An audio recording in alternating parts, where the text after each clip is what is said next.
Hi, my name is Learie, Hercules, and I'm the CEO, founder of Heft IQ, and we are an advanced analytics platform, initially focused around supply chain, but now moving into legal, education, finance, etc. And I'll show you a little bit of about myself. I'm originally from Trinidad and Tobago. I came to the US in 2001. No picture here. This is my mom way back in the day, in the days of rotary phones, etc. She worked in research and development, tech. This is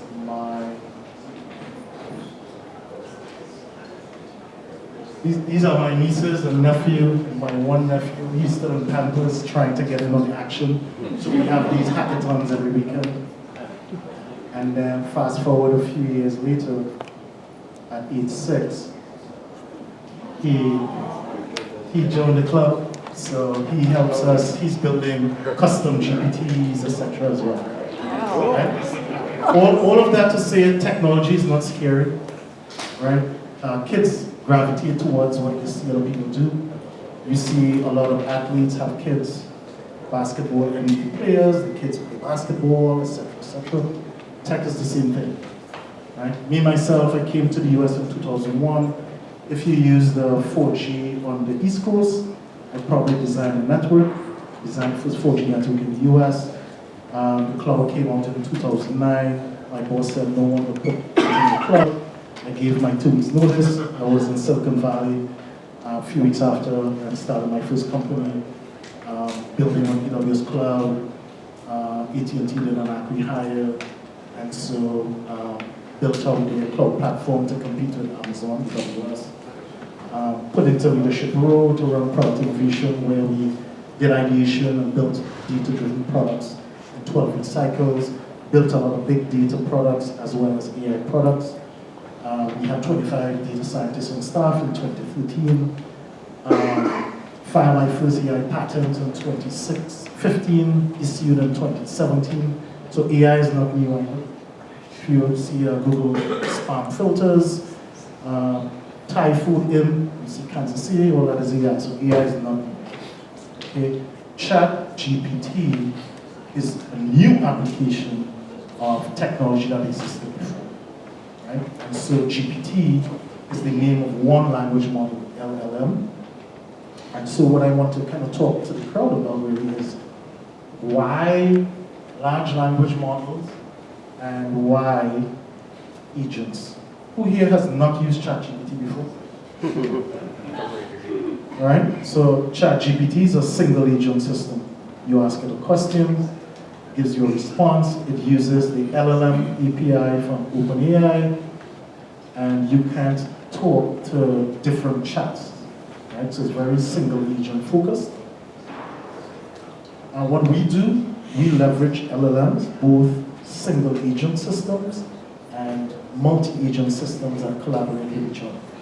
So if you think of an LLM as a reasoning engine, and it can reason, trained on billions of parameters, what is the highest human vocabulary, number of words that make up the human vocabulary? You know? 45,000 words. We probably use what, 1,000 to 2,000 words? And here we have a machine that's trained on billions and trillions of parameters.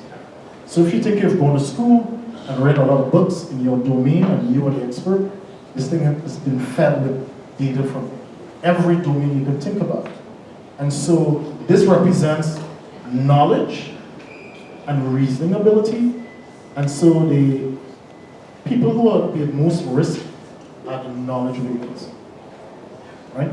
And so specifically, I moved from Silicon Valley in 2017 into the Midwest.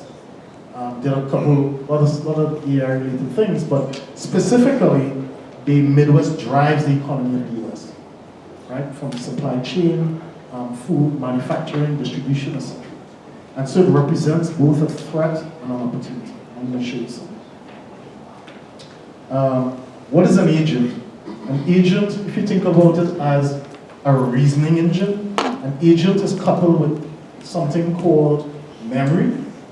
So you go back into your chat and you continue the conversation, and it's coupled with tools. So if you see it goes out to search the internet, it uses search API as a tool. Right? So agent, memory, tool. The reasoning power of language models. The reasoning power of language models. I want to touch a little bit on LLMs and the evaluation criteria, right, around human evaluation, coding, ability, moral and general, social machine, discrete reasoning over paragraphs as well, right? And a key skill in this entire domain is going to be prompt engineering. These are the model comparisons you can look up, but keep your eye on capabilities. What is supply chain made up of? A lot of Excel, Power BI, Tableau. Right? I'm also on the board of UMKC, the analytics program, both undergrad and grad, and the curriculum committee for the 2025 MBA in Business Analytics. And so even at the education level, we have to ensure that Gen AI is embedded into the education so that students come out into an economy that can function. Right? So most of the supply chain or most of the companies in the Midwest is full of Excel, Power BIs, and Tableau. First gen analytics platforms, right, was ran on databases, transactional databases. Second gen was your Power BI and Tableau of the world, but they don't do real time. Right? It's very difficult to use. If you sell me a product and then sell me training that takes 6 weeks and costs me a few $1,000, your product sucks. I think they make more money from training than the actual product. Right? So the product sucks. So that's second generation. Right? And so we have to move beyond the Tableaus and the Power BI. What I want to do now is kind of go into some demos because I want to show you all so you all can see. I came to the Midwest that says to show me sleep. Right? So you can't talk too much today. So this is one of our strategic partners. They are a wearables company. They have this Android device on their forearm, ring scanners, and they go pick and pack stuff all day in warehouses. And this is a dashboard.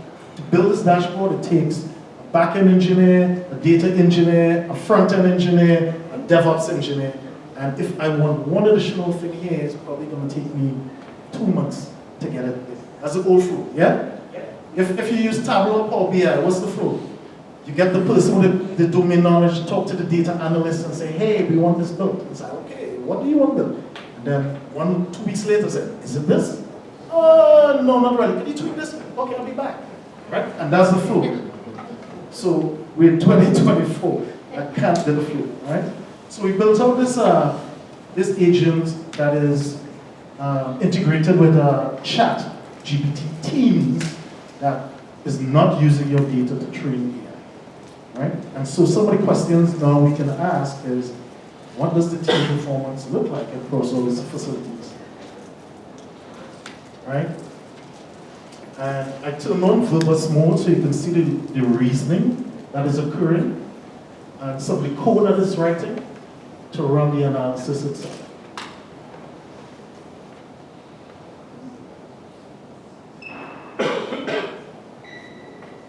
So it's actually listing out what it's doing. It's going to perform the aggregations and display the results. And then it'll create the visualizations in real time. Right? So these are the results. Team performance across all the facilities. There's several facilities. The team, pick time, how many non-pick times. And then I'm going to ask, then it has observations. So instead of looking at a dashboard and trying to interpret what the dashboard is saying, it's literally giving you the observations from the data. Next steps. Would you like to visualize these metrics? Oh, sure. So if we count down the time it takes for a data analyst to create the metrics based on that data, and the time this takes, it's night and day.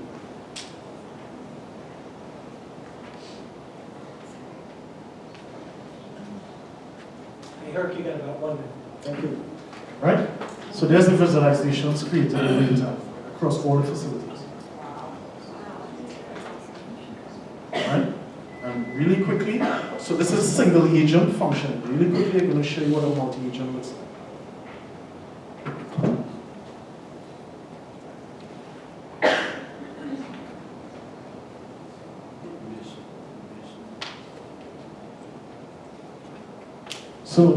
So I've instructed this to create an agency called Herc, define the mission and the goals. From the mission and the goals, it's starting to create the agency.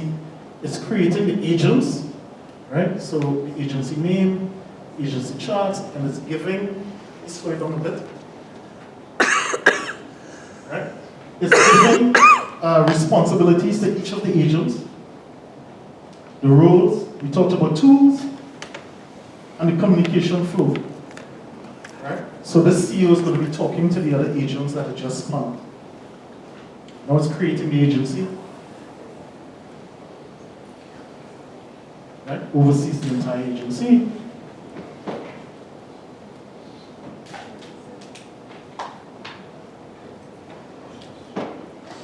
Now it's creating the agents. There are a couple agents in here. Right? But you get the idea.